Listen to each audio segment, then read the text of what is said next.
Hello students. So what is the range of hearing. जो range होती है hearing वो ह्यूमन में 20 हर्ट्ज से लेकर 20,000 हर्ट्ज तक होती है। मतलब कोई ह्यूमन है वो 20 हर्ट्ज से लेकर 20,000 हर्ट्ज तक की रेंज को सुन सकता है।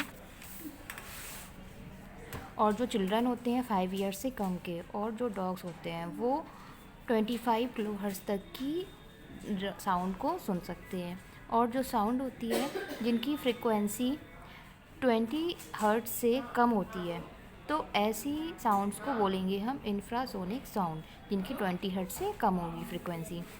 और जो वाइब्रेटिंग सिंपल पेंडुलम, अब जैसे इसका इंफ्रासोनिक साउंड का एग्जांपल हो गया, कोई भी सिंपल पेंडुलम होता है वाइब्रेट करता हुआ वो प्रोड्यूस करता है इंफ्रासोनिक साउंड। ओके, क्योंकि उसमें 20 हर्ट्ज से कम की फ्रिक्वेंसी प्रोड्यूस होती है। जैसे राइनोसोर्स होते हैं। Okay, rhinoceros communicate each other. Rhinoceros जो होते हैं मतलब वो एक दूसरे से कैसे कम्युनिकेट करते हैं। 5 हर्ट्ज से कम की जो फ्रिक्वेंसी होती है, लो एज 5 हर्ट्ज से कम फ्रिक्वेंसी का यूज़ करके वो एक कॉन्टैक्ट को स्टेबल करते हैं, मतलब कम्युनिकेट करते हैं एक दूसरे से। और जो एलिफेंट्स और वेल होती हैं ना, वेल फेसेस, वो इंफ्रासोनिक साउंड वेव्स, वो भी इंफ्रासोनिक वेव्स को प्रोड्यूस करती हैं। और जो अर्थक्वेक्स होता है, ये मैं इंफ्रासोनिक के बारे में बता रही हूँ। जो अर्थक्वेक्स होगा वो इंफ्रासोनिक वेव्स को प्रोड्यूस करता है। अर्थक्वेक जब भी होगा तो अर्थक्वेक होने के पहले उसमें से, जैसे ही अर्थक्वेक होता है उसके पहले ही अर्थ में से क्या होगा, मतलब कि एक इंफ्रासोनिक वेव्स प्रोड्यूस होगी अर्थ में से अर्थक्वेक होने के पहले, जिससे एनिमल्स लोग जो होते हैं वो उनको सुनाई दे जाती है और वो डिस्टर्ब हो जाती है, जिससे उनको पता चल जाता है। ठीक है, तो मतलब इसी वजह से ही वो एनिमल सुन लेते हैं तो डिस्टर्ब हो जाते हैं। तो अर्थक्वेक प्रोड्यूस करता है इंफ्रासोनिक वेव्स को। ठीक है, जब अर्थक्वेक होता है।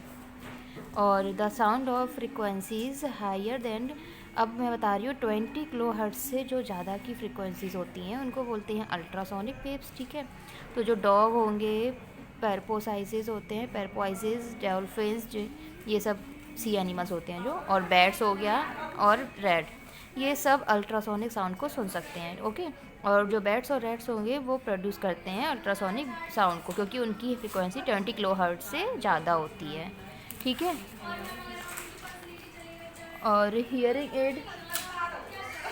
एड क्या होता है? एक ऐसा, हियरिंग एड से ही समझ में आ रहा है कि एक ऐसा इंस्ट्रूमेंट है, ठीक है, जो कि हमें सुनने में हेल्प करता है। इसका यूज़ कहाँ होता है? It is a battery operated electronic device. एक ऐसी इलेक्ट्रॉनिक डिवाइस है जिसमें बैटरी लगी होती है और जो पर्सन लोग सुन नहीं पाते हैं, जिनको सुनने में प्रॉब्लम है, वो इसका यूज़ करते हैं।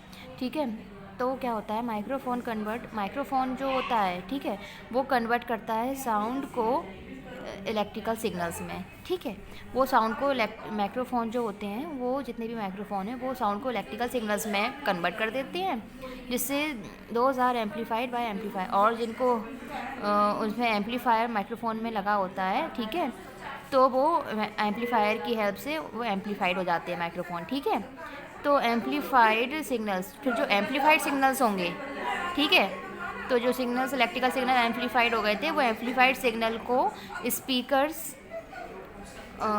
ऑफ हियरिंग, स्पीकर के पास भेजते हैं। और मतलब एक जो हियरिंग एड होता है ना, जो कि हियरिंग एड में एक स्पीकर जो लगा होता है, जिसकी वजह से जितने भी लोग सुन नहीं पाते हैं वो सुन पाते हैं, तो इसी स्पीकर के पास ये पहुंचती हैं सिग्नल्स। ठीक है, तो स्पीकर जो है वो एम्पलीफाइड सिग्नल्स को साउंड में कन्वर्ट कर देगा। ठीक है, स्पीकर का काम होता है एम्पलीफाइड सिग्नल को साउंड में कन्वर्ट करना। ठीक है, तो साउंड में कन्वर्ट हो जाएगा तो हमारे कानों तक साउंड पहुंच जाएगा और हम क्लियरली साउंड को सुन सकते हैं। ठीक है।